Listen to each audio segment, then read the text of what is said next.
الرحیم معزز ناظرین کرام، یروشلم یعنی کہ بیت المقدس تین بڑے دنیا کے سماوی مذاہب یہودیت، عیسائیت اور اسلام کے نزدیک مقدس اور معزز ترین مقام اور جگہ ہے۔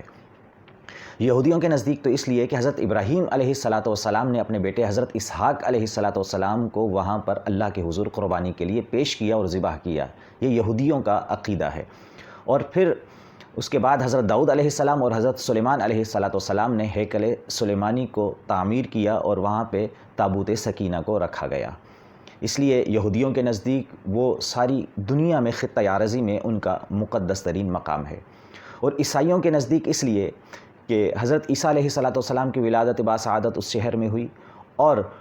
ان کے نزدیک وہاں پر ان کو صلیب چڑھایا گیا۔ اور مسلمانوں کے نزدیک اس لیے کہ مسلمانوں نے جب آپ صلی اللہ تعالیٰ علیہ وسلم مدینہ المنورہ تشریف لائے تو 17 مہینوں تک بیت المقدس کی جانب منہ کر کے نماز ادا فرماتے رہے، اور پھر جب آپ صلی اللہ تعالیٰ علیہ وسلم کو اللہ تبارک و تعالیٰ نے مدینہ شریف آوری سے پہلے جب معراج کے سفر کے لیے بلایا، جس کا ذکر قرآن مجید میں بھی ہے، تو اللہ تبارک و تعالیٰ نے مسجد حرام سے مسجد اقصیٰ تک لے کر گئے، اور پھر یعنی کہ یروشلم بیت المقدس تک، اور پھر بیت المقدس سے آگے آسمانوں کا سفر شروع ہوا۔ اس لیے بیت المقدس ایک ہی وقت میں یہودیت، عیسائیت اور اسلام کے لیے معزز ترین اور مقدس ترین مقام اور جگہ ہے۔ آج سے 4000 سال پہلے جب حضرت ابراہیم علیہ السلام نے بابل کو الوداع کہا اور ہجرت فرما کر سرزمین یروشلم یعنی کہ فلسطین میں تشریف لائے، اور آپ کے ساتھ آپ کے بھتیجے حضرت لوط علیہ السلام بھی موجود تھے۔ حضرت ابراہیم علیہ السلام چونکہ آپ کا لقب جو ہے جد الانبیاء ہے، اور اس کے بعد جتنے بھی پیغمبر، نبی اور رسول تشریف لائے وہ سب کے سب حضرت ابراہیم علیہ السلام کے اولاد ہیں۔ حضرت ابراہیم علیہ السلام کے صاحبزادے حضرت اسحاق علیہ السلام، حضرت اسحاق علیہ السلام کے صاحبزادے حضرت یعقوب علیہ السلام، جن کا نام اسرائیل بھی ہے۔ آپ سے بنو اسرائیل کا جو ہے وہ آغاز ہوتا ہے اور ان کی ابتدا ہوتی ہے۔ حضرت ابراہیم علیہ السلام کے جو دوسرے صاحبزادے تھے حضرت اسماعیل علیہ السلام، اللہ کے حکم سے آپ اپنی زوجہ محترمہ حضرت ہاجرہ علیہ السلام اور حضرت اسماعیل علیہ السلام کو عرب میں لے کر تشریف لے آئے، خانہ کعبہ پہ جہاں پر موجود تھا، اور پھر یہاں سے دوسری نسل کا آغاز ہوا۔ تو حضرت یعقوب علیہ السلام نے سب سے پہلے اس شہر میں بیت المقدس میں مسجد اقصیٰ، اللہ تبارک و تعالیٰ کے حکم سے مسجد اقصیٰ کی بنیاد رکھی اور مسجد اقصیٰ کو تعمیر کیا گیا۔ پھر اس کے بعد کا زمانے کے بعد تقریباً 1000 قبل مسیح حضرت داؤد علیہ السلام نے جب اس شہر کو فتح کیا اور حضرت داؤد علیہ السلام کی حکومت آئی، تو آپ نے ایک بہت بڑے معبد یعنی کہ ہیکل کی تعمیر کی ابتدا فرمائی۔ لیکن اللہ تبارک و تعالیٰ نے حضرت داؤد علیہ السلام کو وحی کے ذریعے یہ بات بتا دی تھی کہ آپ کے دورہ بادشاہت میں ہیکل کی تعمیر مکمل نہیں ہو سکتی۔ آپ کے بعد آپ کے صاحبزادے اور انتہائی جلیل القدر پیغمبر حضرت سلیمان علیہ السلام نے ہیکل سلیمانی کی مزید تعمیر فرمائی، اور آپ کو اللہ تبارک و تعالیٰ نے سب سے بڑی بادشاہت حضرت سلیمان علیہ السلام کو عطا فرمائی۔ آپ کو جانوروں کی بولیاں عطا فرمائیں، جنات آپ کے تصرف میں تھے، قبضے میں تھے، جانور آپ کے قبضے اور تصرف میں تھے۔ تو جو ہیکل کی جو تعمیر کی گئی، معبد کی جو تعمیر کی گئی، وہ حضرت سلیمان علیہ السلام نے جنات سے کروائی۔ اور ہیکل کی تعمیر کے بعد حضرت سلیمان علیہ السلام نے وہ تابوت سکینہ، جس کا ذکر قرآن مجید میں ہے اور جو یہودیوں کے لیے انتہائی مقدس ترین تابوت ہے، جس میں حضرت موسیٰ علیہ السلام کے جو باقیات تھیں وہ موجود ہیں، توریت کا اصل نسخہ موجود ہے، اور وہ جو تختیاں اللہ تبارک و تعالیٰ نے نازل فرمائیں وہ اس تابوت سکینہ میں موجود ہے۔ حضرت موسیٰ علیہ السلام اور حضرت ہارون علیہ السلام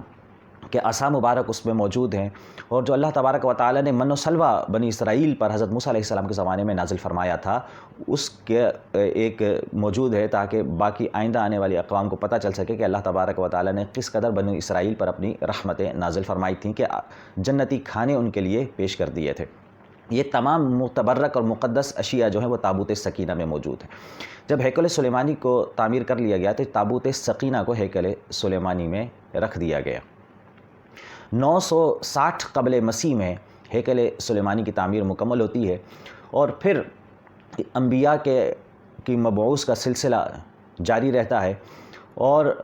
پھر ایک بنو اسرائیل پر عروج اور زوال کی بہت طویل داستان ہے جو اپنے وقت کے ساتھ ساتھ ان کے ساتھ معاملات درپیش آتے رہے۔ لیکن سب سے پہلے 586 قبل مسیح میں جو بابل کا جو بادشاہ تھا بخت نصر، اس نے ہیکل سلیمانی کو حملہ کیا فلسطین پر، بیت المقدس پر، اور ہیکل سلیمانی کو مکمل ڈسٹرائے کر دیا، مسمار کر دیا، اور 1,00,000 سے زائد یہودیوں کو قتل کیا گیا، اور ہزاروں لاکھوں یہودیوں کا وہ غلام بنا کر اپنے ساتھ لے گیا۔ لیکن اس کے بعد 539 قبل مسیح میں جب سائرس اعظم کی حکومت آئی اور اس نے بابل کو فتح کیا، تو اس نے جو اسرائیلی شہر نکال دیے گئے تھے، بنی اسرائیل سے تعلق رکھنے والے افراد جن کو یروشلم سے نکال دیا گیا تھا، ان کو واپس جانے کی اجازت دے دی۔ تو 539 قبل مسیح میں اسرائیلی جو تھے وہ واپس یروشلم میں آ گئے، اور پھر اس کے بعد یہ جو ہیرود اعظم تھا یہودی بادشاہ، اس نے ہیکل سلیمانی کو دوبارہ سے تعمیر کیا۔ تو ہیکل سلیمانی کی دوبارہ سے تعمیر کی گئی، اور پھر اس کے بعد یہودی وہاں پر بس گئے۔ اب اس کے بعد کی تاریخ یہ ہے کہ حضرت عیسیٰ علیہ السلام کی ولادت باسعادت ہوتی ہے۔ حضرت عیسیٰ علیہ السلام سے عیسوی کیلنڈر کا آغاز ہو جاتا ہے۔ 30 یا 32 مختلف روایات کے مطابق جب آپ کو رومیوں نے صلیب چڑھا دیا گیا، تو اس کے بعد 70 عیسوی میں اللہ تبارک و تعالیٰ نے پھر چونکہ بنی اسرائیل کا جو رویہ تھا اپنے انبیاء کے ساتھ، رسولوں کے ساتھ، وہ انتہائی متکبرانہ تھا اور انتہائی ظالمانہ تھا۔ انہوں نے بہت ظلم و ستم کیے بنی اسرائیل نے، یہودیوں نے اپنے پیغمبروں کے ساتھ۔ تو اللہ تبارک و تعالیٰ نے ان کو صفحہ ہستی سے مکمل تو نہیں مٹایا، لیکن ان کو مختلف عذابوں میں اللہ تبارک و تعالیٰ ان پر مسلط فرماتا رہا۔ 70 عیسوی میں سائرس نے، ٹائٹس جو تھا رومی شہنشاہ جو تھا، اس نے ایک مرتبہ پھر بیت المقدس پر حملہ کیا، اور جو ہیکل سلیمانی دوم جو تھا اس کو مکمل صفحہ ہستی سے مٹا دیا، اور اس کی جو در و دیوار تھے ان کو بھی نیست و نابود کر دیا، مکمل ڈسٹرائے کر دیا۔ اور اس کے بعد ہیکل سلیمانی جب ٹائٹس نے اس کو تباہ کیا، تو اس کے بعد تابوت سکینہ جو ہے وہ گم ہو گیا، اور وہ آج تک پتہ نہیں کہاں پر ہے۔ یہودیوں کے نظریے کے مطابق، ان کے عقیدے کے مطابق وہ مختلف جگہیں بتاتے ہیں کہ تابوت سکینہ وہاں ہو سکتا ہے، وہاں ہو سکتا ہے، برطانیہ میں ہو سکتا ہے، ایتھوپیا کے جنگلوں میں اور پہاڑوں میں ہو سکتا ہے۔ مختلف ان کے نظریے اور عقیدے کے مطابق یہ ان کے شامل ہے۔ تو 70 عیسوی میں جب ہیکل سلیمانی کو دوبارہ ڈسٹرائے کر دیا گیا، تباہ کر دیا گیا، تو اس کے بعد اسرائیلیوں کو جو تھے وہ یروشلم سے نکال دیا گیا، اور اس کے بعد سے لے کر اسرائیلی جو تھے وہ پوری دنیا میں دائیں بائیں، کچھ یورپ چلے گئے، کچھ عرب میں چلے گئے۔ عرب میں بھی 3 قبیلے، بنو قینقاع، بنو نذیر،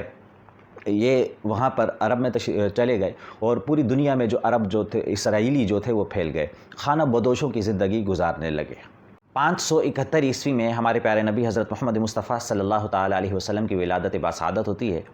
اور اس کے بعد جب آپ صلی اللہ تعالیٰ علیہ وسلم نے اعلان نبوت فرمایا اور مکہ میں 13 برس گزارنے کے بعد مدینہ المنورہ تشریف لائے، تو جو یہودی قبائل تھے جو مدینہ میں پہلے بستے تھے، ان کی ریشہ دیوانیاں 7ویں آسمان پر تھیں، اور انہوں نے جہاں اپنے انبیاء کو، نبیوں کو، رسولوں کو تکلیف پہنچانے میں کوئی کسر نہیں چھوڑی، وہاں دین اسلام کے خلاف بھی سازشیں کرنے میں سب سے اولین جو تھے وہ یہودی تھے۔ جنگ بدر ہو، احد ہو، خندق ہو، ان تمام سے پہلے جو سازشیں جو موجود تھیں وہ یہودیوں کی موجود تھیں۔ خیر، امیر المؤمنین حضرت عمر بن خطاب رضی اللہ تعالیٰ عنہ کے زمانے میں مسلمانوں نے پہلی مرتبہ یروشلم کو یعنی کہ بیت المقدس کو فتح کیا، اور اللہ تبارک و تعالیٰ کے فضل و احسان سے بغیر جنگ کیے انہوں نے سرنڈر کیا۔ 638 عیسوی میں حضرت عمر بن خطاب رضی اللہ تعالیٰ عنہ نے عیسائیوں کے ساتھ ایک معاہدہ کیا، آپ وہاں پر تشریف لے کر گئے، اور جو بیت المقدس کا جو تمام معاملات تھے وہ حضرت عمر بن خطاب رضی اللہ تعالیٰ عنہ یعنی کہ مسلمانوں کے سپرد کر دیے گئے۔ وہیں پر آپ نے نماز ادا فرمائی، اور پھر اس کے بعد مسلمان ہی بیت المقدس کے تمام معاملات کو دیکھتے رہے۔ لیکن پھر اس کے بعد ہوا یہ کہ 1095 ہجری میں پوپ اربن دوم نے تمام فرانس، برطانیہ، اٹلی اور دیگر عیسائیوں کو اپنے مذہبی ان کے جذبات کو بھڑکایا اور یہ بات بتائی کہ جو یروشلم جو ہے وہ عیسائیت کے لیے انتہائی مقدس ترین جگہ ہے اور اس کو ہم نے فتح کرنا ہے، مسلمانوں سے اس کا قبضہ حاصل کرنا ہے۔ تو اس نے پوری افواج کو اکٹھا کیا اور تقریباً 6 لاکھ افواج کو لے کر اس نے بیت المقدس پر حملہ کیا اور 4 سال تک یہ جنگ چلتی رہی اور 1099 عیسوی میں عیسائی دوبارہ سے یروشلم کو پر قبضہ کرنے پر کامیابی حاصل انہوں نے کر لی اور اس کے بعد 90 برس تک عیسائیوں کے زیر نگرانی یروشلم کا سارے معاملات رہے۔ 90 برس کے بعد 1187 عیسوی میں مسلمانوں کے امیر سلطان صلاح الدین ایوبی نے ایک دفعہ پھر مسلمانوں کا مقدس ترین مقام بیت المقدس کو پہلی جنگ جو صلیبی جنگ تھی اس کے بعد اس کو آزاد کروایا۔ اس کے بعد مسلمانوں نے اس پر مکمل طور پر اس پورے شہر پر، یروشلم پر، بیت المقدس پر قبضہ جما لیا اور مسلمانوں کے زیر تصرف آ گیا۔ یہ سلسلہ چلتا رہا۔ اس سے پہلے بنو امیہ کے دور حکومت میں 7ویں عیسوی میں عبد الملک بن مروان نے قبۃ الصخرہ کی تعمیر کروائی، جو ایک سنہری رنگ کا گنبد جو نظر آتا ہے، دراصل وہ مسجد اقصیٰ کا گنبد نہیں ہے، وہ ڈوم آف دا راک کہلاتا ہے اور اس کا جو پورا ایریا ہے، احاطہ ہے 35 ایکڑ پر محیط، اس کو مسجد اقصیٰ بھی کہا جاتا ہے اور اسی جگہ کو بیت المقدس بھی کہا جاتا ہے۔ اور ہیکل ایک دیوار جو وہاں پر موجود ہے، اسے دیوار گریہ کہتے ہیں، جہاں پر ساری دنیا کے یہودی آ کر اور وہاں پر وہ اپنی دعائیں پیش کرتے ہیں، اپنی منتیں سماجتیں پیش کرتے ہیں۔ وہ دراصل ہیکل سلیمانی کا وہ تباہ شدہ ایک آخری حصہ موجود ہے اور وہ بھی ہیکل سلیمانی اول فرسٹ ٹیمپل کا نہیں، بلکہ جو سیکنڈ ٹیمپل جو تھا، جو سائرس نے کے دور میں بنا تھا، وہ اس کی ایک دیوار باقی ماندہ موجود ہے اور ان کے نزدیک وہ مقدس جگہ ہے اور یہودی یہ چاہتے ہیں کہ اسی دیوار پر مسجد اقصیٰ کو ختم کر کے ہیکل سلیمانی کو تھرڈ ٹیمپل آف سلیمان کو دوبارہ سے تعمیر کیا جائے۔ خیر، پھر جب مسلمانوں نے فتح حاصل کر لی، سلطان صلاح الدین ایوبی نے 1187 عیسوی میں بیت المقدس پر مسلمانوں کی حکومت کو دوبارہ سے قائم و دائم کر دیا اور خون کا ایک قطرہ تک نہیں بہا جب مسلمانوں نے یروشلم کو فتح کیا۔ لیکن اس سے پہلے جب صلیبی داخلی ہوتے 1099 عیسوی میں، تو انہوں نے 70,000 مسلمانوں کو وہاں پر شہید کر دیا تھا اور ان کے گھوڑے جب یروشلم کی سڑکوں پر جا رہے تھے تو ان کے گھوڑوں کے جو پاؤں گھٹنوں تک تھے وہ خون میں ڈوبے ہوئے تھے۔ خیر، اس کے بعد یہ سلسلہ چلتا رہا اور درمیان میں صرف 1219 سے لے کر کچھ عرصہ 15 برس تک مسلمانوں کے جو اس وقت کے جو امیر تھے یروشلم کے القامل، انہوں نے 15 برس کے لیے حکومت یروشلم کے مسلمانوں کے قبضے سے گئی۔ اس کے بعد دوبارہ سے اہل خوارزم نے دوبارہ سے بیت المقدس کو اپنے مسلمانوں کے زیر تصرف لے آئے اور مسلمانوں پر کنٹینیوسلی یروشلم میں حکومت مسلمانوں کی برقرار رہی۔ 1517 عیسوی میں سلیم نے، جو سلطنت عثمانیہ کا اس وقت کے جو خلیفہ تھے، انہوں نے 1517 عیسوی میں سلطنت عثمانیہ میں بیت المقدس کو شامل کر لیا اور 1917 تک بیت المقدس جو ہے وہ سلطنت عثمانی کی زیر ماتحت رہا، زیر انڈر رہا۔ 673 سال کنٹینیوسلی جو بیت المقدس، جو یروشلم تھا، بیت المقدس جو عظیم ترین تینوں مذاہب کے نزدیک مقدس ترین مقام ہے، وہ مسلمانوں کے سلطنت عثمانیہ کے زیر تحت رہا۔ 1917 میں جب پہلی جنگ عظیم ہوئی تو اس دوران برطانیہ کے جنرل ایلن بیک نے بیت المقدس کو دوبارہ سے فتح کیا اور مسلمانوں کے قبضے سے بیت المقدس جو ہے وہ نکل گیا اور برطانوی افواج جو ہیں وہ بیت المقدس میں یعنی کہ یروشلم میں داخل ہوئیں اور اس برطانیہ کا قبضہ جو ہے وہ بیت المقدس پر ہو گیا۔ پھر اس کے بعد برطانیہ نے یہ کیا کہ پوری دنیا کے جو یہودی دائیں بائیں بکھرے ہوئے تھے ان سب کو لا کر اکٹھا کر کے جمع کرنا شروع کر دیا یروشلم کی سرزمین پر اور یہ آباد کاری ہوتی رہی، یہودی جمع ہوتے رہے اور 1947 میں اقوام متحدہ نے یروشلم کو 2 حصوں میں تقسیم کر دیا، مشرقی حصہ اور مغربی حصہ۔ ایک حصہ یہودیوں کو دیا اور ایک حصہ مسلمانوں کے زیر تصرف آیا۔ پھر بالآخر 1948 میں اسرائیل نے خود ساختہ یہ اعلان کر دیا کہ یروشلم کو اپنا کیپٹل انہوں نے آزادی کا اعلان کیا، اور پھر 1950 میں جو اسرائیل کی جو پارلیمنٹ تھی انہوں نے یروشلم کو اپنا کیپٹل قرار دیا، لیکن اس کے خلاف پوری دنیا، مسلمان اور تمام لوگ کھڑے ہو گئے کہ یہ تو انہوں نے بہت ناانصافی کی مسلمانوں کے ساتھ، اور یہ بہت ظلم ہو گیا، یروشلم ان کا کیپٹل کیسے ہو سکتا ہے، وہاں تو مسلمان موجود ہیں۔ تو اسی بات کے پیش نظر اقوام متحدہ نے بھی یروشلم کو اسرائیل کا کیپٹل تسلیم نہیں کیا آج تک، لیکن انہوں نے چونکہ کر دیا ہے، اس کے باوجود ساری دنیا نے جو اپنے سفارت خانے اسرائیل میں بنا رکھے ہیں وہ تل ابیب میں بنا رکھے ہیں، اقوام متحدہ کی قراردادوں کی روشنی میں یروشلم میں موجود نہیں ہے۔ الحمدللہ پاکستان نے آج تک اسرائیل کو، چونکہ وہ ایک مسلمانوں پر مسلط کی گئی ریاست تھی، اس لیے اس کو آج تک تسلیم نہیں کیا، اور انشاءاللہ العزیز قیامت تک ہم اس کو جو ہے ریاست تسلیم نہیں کرنے والے۔ خیر، 1950 کے بعد ان کے کیپٹل کا اعلان کرنے کے بعد یہ سلسلہ چلتا رہا اور کشیدگی برقرار رہی۔ 1967 کی عرب جنگ کے نتیجے میں ہوا یہ کہ جو دوسرا حصہ تھا بیت المقدس کا، وہ بھی اسرائیلیوں نے اس پر بھی قبضہ کر لیا 2 تہائیوں کے بعد،